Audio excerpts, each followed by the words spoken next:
안녕하세요, DK입니다. 이번 시간은 다항식의 연산을 보겠습니다. 앞에서 우리는 다항식이 무엇인지와 다항식에서 사용하는 용어를 살펴보았습니다. 이제 다항식을 가지고 연산이라는 것을 하려고 합니다. 그런데 연산이 무엇일까요? 이거부터 짚고 넘어가야 하지 않을까요? 그래서 이번 시간에는 연산이 무엇인지를 먼저 배우고 연산의 3대 기본 법칙을 다루도록 하겠습니다. 연산이란 무엇일까요?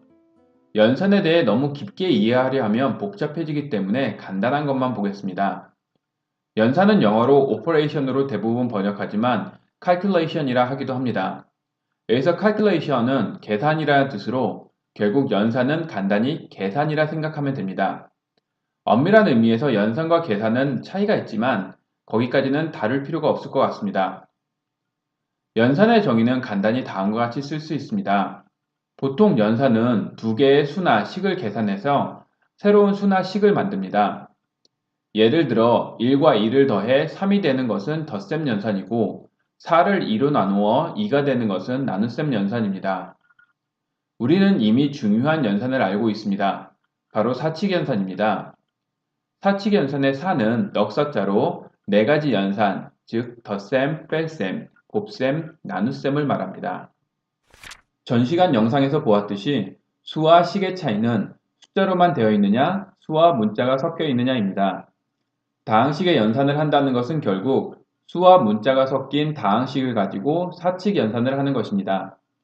수와 다항식 모두 사칙 연산을 하기 때문에 둘을 비교할 필요가 있습니다. 수에서 덧셈 뺄셈은 우리가 잘 아는 방법으로 계산합니다. 다항식도 비슷합니다. 다만 문자가 있기 때문에 동료한끼리 계산해야 합니다. 수에서 곱셈의 중요한 공식은 구구단위입니다. 다항식에서는 두 가지 공식이 필요합니다. 지수법칙과 곱셈 공식입니다. 수에서 나누기는 구구단을 역순으로 합니다. 나눗셈의 결과로 못과 나머지가 나옵니다. 그리고 수에서는 소인수분해라는 것을 다룹니다. 다항식에서는 곱셈 공식이 반대로 적용된 인수분해 공식을 이용합니다. 그리고 다항식의 나눗셈에서도 못과 나머지가 있습니다. 못과 나머지를 구하는 방법은 여러 가지가 있는데 직접 나누기, 항등식 이용, 조립제법이 있습니다. 나머지만 구한다고 하면 나머지 정리가 있으며 이것이 변형된 인수정리까지 배우게 됩니다. 이렇게 보면 비슷한 것 같지만 문자를 포함한 식을 다루기 때문에 계산 방법은 차이가 있습니다. 이 계산 방법들을 다음 시간부터 하나씩 보도록 하겠습니다. 그리고 다항식의 연산에서 사칙 연산만 있는 것은 아닙니다. 새로운 연산이 문제에서 주어질 수도 있습니다. 수의 경우 새로운 연산에 관한 다음 예제를 풀어보겠습니다. 새로운 연산으로 풀 때 중요한 것은 연산 기호를 중심으로 앞과 뒤에 나오는 것을 순서에 맞춰 오른쪽 식에 대입하는 것입니다. 구하는 식에서 연산 기호 앞의 숫자는 3이고 뒤의 숫자는 4입니다. 새로운 연산의 정의에 따라 다음과 같이 계산됩니다. 위의 예제처럼 새로운 연산이 문제에 나오면 이 새로운 연산을 우리가 알고 있는 연산으로 어떻게 바꿔야 하는지 반드시 문제에 나오게 됩니다. 다항식의 경우도 새로운 연산을 같은 방법으로 풀게 되는데요. 이는 해당 문제가 나오는 곳에서 다시 보도록 하겠습니다. 다음으로 연산의 3대 기본 법칙을 알아보겠습니다. 3대 기본 법칙은 교환법칙, 결합법칙, 분배법칙입니다. 아마 이 법칙은 이미 알고 있을 것이지만 다시 한번 보도록 하겠습니다. 제가 말씀드리고 싶은 것은 이 세 가지 법칙의 의미와 왜 이것을 먼저 보고 연산을 배워야 하느냐입니다. 우선 교환법칙을 보도록 하겠습니다. 교환법칙은 두 항의 합이나 곱을 구할 때 두 항의 위치를 바꿔도 결과가 같다는 것입니다. 이 법칙을 이용하면 항의 덧셈과 곱셈을 할 때 항을 어디로든 자유롭게 이동할 수 있습니다. 교환법칙에서는 둘의 위치만 바꾸는 것처럼 보이지만 이러한 교환을 여러 번 하면 원하는 자리로 위치를 바꿀 수 있기 때문입니다. 예를 들어 아래의 식에서 x항은 x항끼리, y항은 y항끼리 묶어서 계산하면 편할 것입니다. 따라서 플러스 2y와 플러스 1의 위치를 바꾸고 다시 플러스 2y와 플러스 x의 위치를 바꾸면 플러스 2y는 플러스 4y 앞으로 이동합니다. 이제 플러스 x를 플러스 1과 교환하면 플러스 x와 플러스 3x가 만나게 됩니다. 이렇게 처음 식에서 각 항을 자유롭게 이동하여 동료항끼리 묶을 수 있습니다. 실제로는 이렇게 한 번씩 이동하지 않고 항을 바로 원하는 위치로 이동시키면 됩니다. 그런데 뺄셈과 나눗셈에서는 교환 법칙이 성립하지 않습니다. 그렇다면 다항식에서 항이 뺄셈으로 연결되어 있으면 이동을 못할까요? 아닙니다. 다음 예를 보겠습니다. 화면에서 두 번째 항의 뺄셈을 마이너스 항의 덧셈으로 변경할 수 있습니다. 즉, 항은 부호까지 포함하고 있다고 보면 뺄셈은 마이너스 항의 덧셈이라 생각할 수 있습니다. 그러면 교환 법칙을 이용해 항을 이동할 수 있습니다. 항이 이동할 때 부호가 함께 이동해야 하는 이유가 여기에 있습니다. 부호와 함께 이동하면 모든 항이 덧셈으로 연결되기 때문에 교환 법칙을 이용해 항을 자유롭게 이동할 수 있습니다. 다음은 결합 법칙을 보도록 하겠습니다.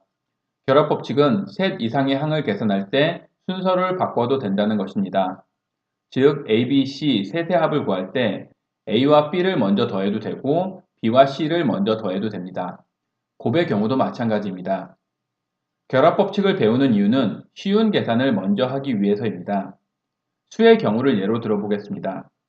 다음 식을 순서대로 계산하면 41과 73을 더해 114를 만들고 이후 27을 더해야 합니다.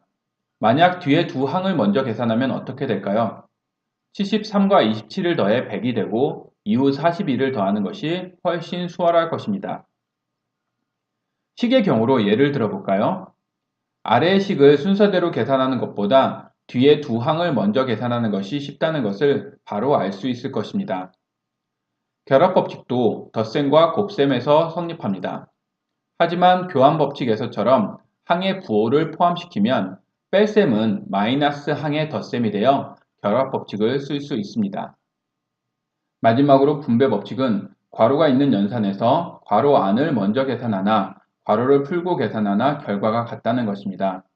여기서 괄호 안에는 덧셈이나 뺄셈이 있어야 하고 괄호 밖은 곱셈이나 나눗셈이 있어야 합니다. 분배 법칙은 괄호를 풀 때와 묶을 때 모두 사용하는데요. 전개를 하는 경우는 괄호를 풀고 인수분해 등의 경우에는 괄호를 묶어야 합니다. 예를 들면 다음과 같습니다.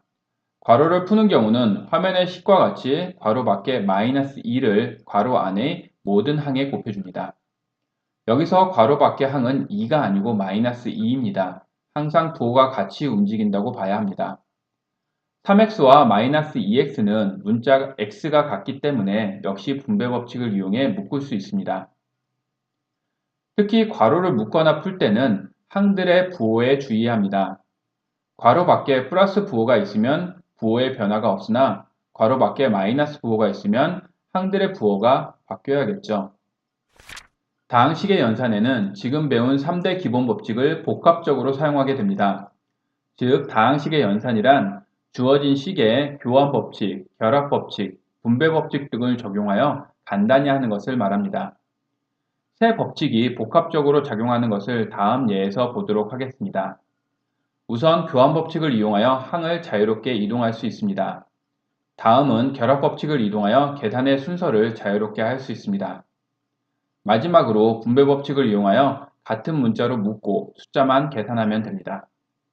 이렇게 해서 세 가지 기본 법칙을 이용하여 다항식의 계산을 할 수 있습니다.